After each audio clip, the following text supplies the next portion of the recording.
ازيكم يا صحابي؟ عاملين ايه؟ وحشتوني جدا جدا. طبعا انتوا اول سؤال هيجي على بالكم اول ما تشوفوا الفيديو هو انتي كل ده وكل الشهور اللي فاتت دي ما كنتيش بتطلعي ليه؟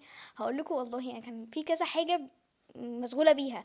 اولا الدراسه، ثانيا كنت بنقل من بيت لبيت. طبعا هتسالني الديكور الجديد ده آه انتي اول مره تقعدي في المكان ده. انا هقول لكم بقى ان ده اصلا مش مكتبي، ده مكتب بابا. بس ده الديكور الجديد اللي انا بعد كده هصور لكم فيه يا صحابي. فانا كنت بنقل من بيت لبيت. كمان كنت مركزه في دراستي عشان كان نفسي ان انا اجيب مجموع عالي.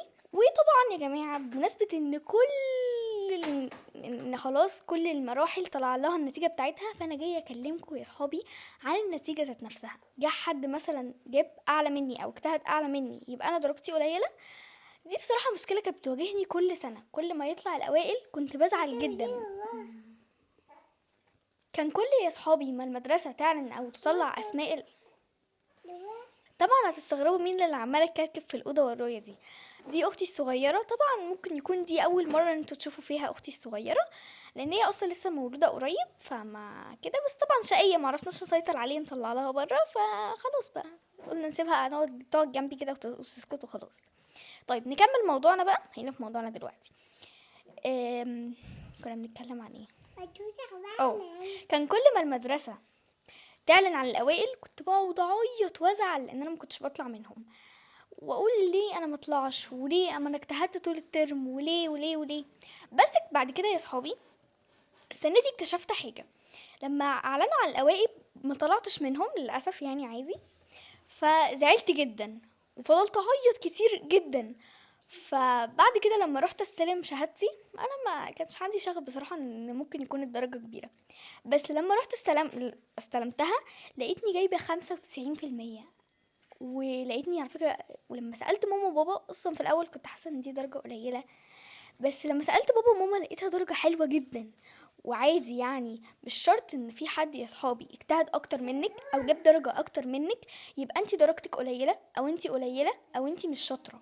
حتى لو مثلا درجتك طلعت مش احسن حاجه، خلاص احنا السنه الجايه هنبدا نظام جديد، هنشغل نفسنا، أم، هنهتم بالدراسه اكتر من اي حاجه، وهنظبط مواعيدنا هننظم دنيتنا. لكن مش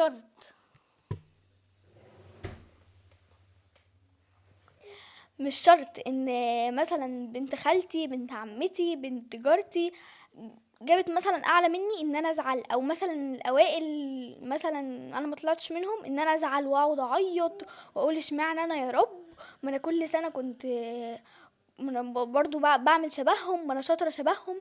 لا، طب تيجي برضو بنوته تقولي طب ما انا طول السنه بجتهد، واللي طلعوا من الاوائل ده انا كنت بجتهد اكتر منهم، وطول السنه انا كنت اشطر منهم بكتير. برضو يا صحابي ممكن تكوني انت اجتهدتي طول السنه واجتهدتي اكتر من اللي طلعوا من الاوائل، بس ربنا ما ارادش ان انت تطلعي من الاوائل، او مثلا ما ارادش ان انت تجيبي مجموعه او درجه معينه. فدي مش برضو يعني ده حاجه من ربنا، دي مش احنا ما نقدرش نسيطر عليها. ممكن ربنا كان شايف ان احسن ان انت تجيبي درجه قليله وشايل لك حاجه وحشه جدا كان ممكن تحصل لك لو انت جبتي درجه كبيره. طب هتقولي طيب يا رويدة شبه ايه مثلا؟ شبه انتي ممكن تكوني كنتي هتعاملي صحابك بطريقة مش كويسة، كنتي هتقول لهم انا احلى منكم، انا اشطر منكم. ممكن برضو كان من جواكي برضو ما تكونيش تقولتي، بس كنتي هتحسي ان انتي اصلا مش قدي، انتي ما جبتيش الدرجة اللي انا جبتها. فممكن ربنا يكون بيعمل كده عشان ما يحصلش كده. فدي حاجة ما تخليكيش تزعلي ابدا. ده حتى لو انتي اجتهدتي برضو هو ربنا اللي عايز كده. وحتى لو انتي كل سنة بتجتهدي اكتر من السنة اللي قبلها، ممكن ده اصلا ربنا بيعمله عشان يخليكي تجيبي درجة عالية في الاخر جدا، عشان يخليكي ليكي دافع كل سنة ان انتي تجيبي درجة اعلى من الدرجة اللي قبلها. وبرضو ده يا صحابي مش حاجة تخلينا مثلا لما يجي صحابنا اللي يكرموا، اللي طلعوا من الاوائل يكرموا، احنا نروح مثلا نقعد نقعد نعيط او نقول لهم انا اجتهدت اكتر منك او انا عملت اكتر منك بس انت ليكي حظ ان انت تطلعي. لا، ما نقول لهمش كده. احنا نبارك لهم ونقول لهم مبروك، وان شاء الله السنه الجايه تجيبوا درجه احسن وتطلعوا كلكم تطلعوا يعني تجيبوا درجه احسن من الدرجه اللي قبلها. وتخليكي كده يا صحابي فرحانين لاصحابنا مش غيرانين منهم. يعني ما تغيريش من صاحبتك عشان طلعت، ما تقلليش من صاحبتك عشان طلعت من الاوائل. حاضر، حاضر. الاخوات الصغيرين بقى.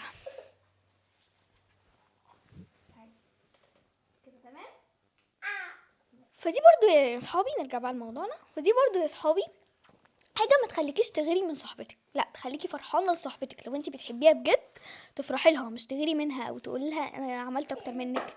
وبرضو يا صحابي، لاصحابي اللي طلعوا من الاوائل او صحابي اللي ما طلعوا، صحابي اللي طلعوا من الاوائل، انا حابه اوجه لكم رساله، ان انتي مش عشان انتي مثلا طلعتي الاولى على المدرسه فانتي بقى احسن منهم واشطر منهم وبتذاكري اكتر منهم. ممكن يكونوا هم فعلا بيذاكروا اكتر منك، لكن هم ما طلعوش من الاوائل. فانتي برضو ما تحسسهمش ان هم قليلين او ان هم فشلة او ان هم مش عارفين يجيبوا الدرجة بتاعتك. لا، انت قول لهم ان هم برضو ان شاء الله السنة الجاية يجيبوا درجة احسن. وده على فكرة توفيق من ربنا ليكي، يعني هو ممكن يكون هم ذاكروا اكتر منك بس ده توفيق من ربنا ليكي، وهو ما وفقهمش، وفقك انت.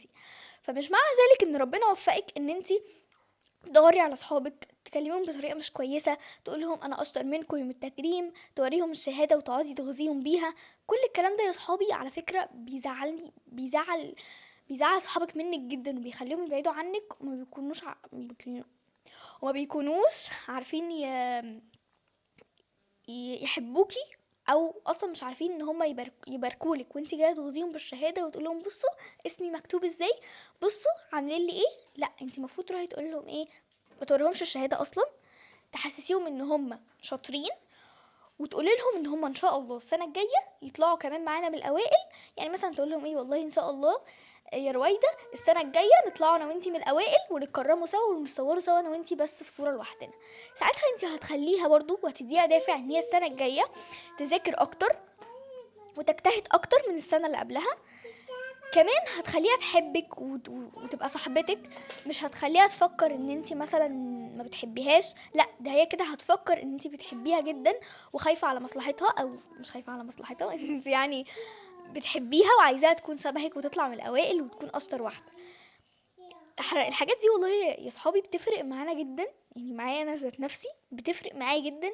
لما واحده تيجي تغيظني، واحده تيجي تقول لي لا السنه الجايه يا رويده انا وانتي نكرم سوا. لما حتى برضو حد ما يكونش، ما تبتديش بقى متضايقه ومكشره واوف وانتي على فكره ما عمل، لا تقعدي تضحكي كده وتبقي مبسوطه ومبروك والف مبروك عليكم. وبرضو ما تاخديش بعضك وتمشي، يعني ما تقولهمش لا انا مش مهتمه بالتكريم ده وتاخدي بعضك وتمشي، لا تقعدي معاهم، ولما يرجعوا من التكريم تسلمي عليهم وتقول لهم الف مبروك. عامه بقى يا صحابي انا جبت 95%، وطبعا دي المفروض كانت اقل من السنين اللي فاتت. السنين اللي فاتت كنت بجيب اعلى، لكن انا السنين اللي فاتت كنت بقعد اعيط واقول ليه ما طلعتش من الاوائل. كنت بقول كده بس ما كنتش مثلا ما كنتش بهتم ان انا اشوف درجتي او اعرف انا نزلت في ايه عشان اركز السنه الجديده. لا كنت بفكر ان انا ما طلعتش، طب ما انا برضو طول السنه بعمل. فلما اتعلمت يا صحابي درس قلت اجي واقول لكم عليه برضو. وانا السنه دي مبسوطه من درجتي جدا. السنه دي فهمت، السنه اللي فاتت انا ما كنتش فاهمه، واللي قبلها واللي قبلها انا ما كنتش فاهمه. انا كنت بس بقول هو انا ليه ما طلعتش من الاوائل يا رب، وكنت بقعد اعاتب نفسي وخلاص، ما كنتش بعاتب اي حد تاني غير نفسي، واقول انا اللي ما اجتهدتش، انا اللي ما ذاكرتش، انا اللي ما عملتش. فده يا صحابي توفيق من ربنا. وبس كده يا صحابي، استنوني في فيديوهات جايه، وان شاء الله هنعمل سلسله تتكلم عن المرحله اللي احنا فيها دي، اسمها انا خلاص كبرت. استنوني بقى عشان اول ما انزل لكم اول فيديو في السلسله دي تشوفوه. بس كده، متنسوش يا صحابي تقولي في التعليقات انتوا جبتوا كام، وبرضو انتوا فرحانين بنتيجتكم دي ولا لا. وبس كده يا صحابي، اتمنى تكونوا استفدتوا بالفيديو. وبس كده، باي باي.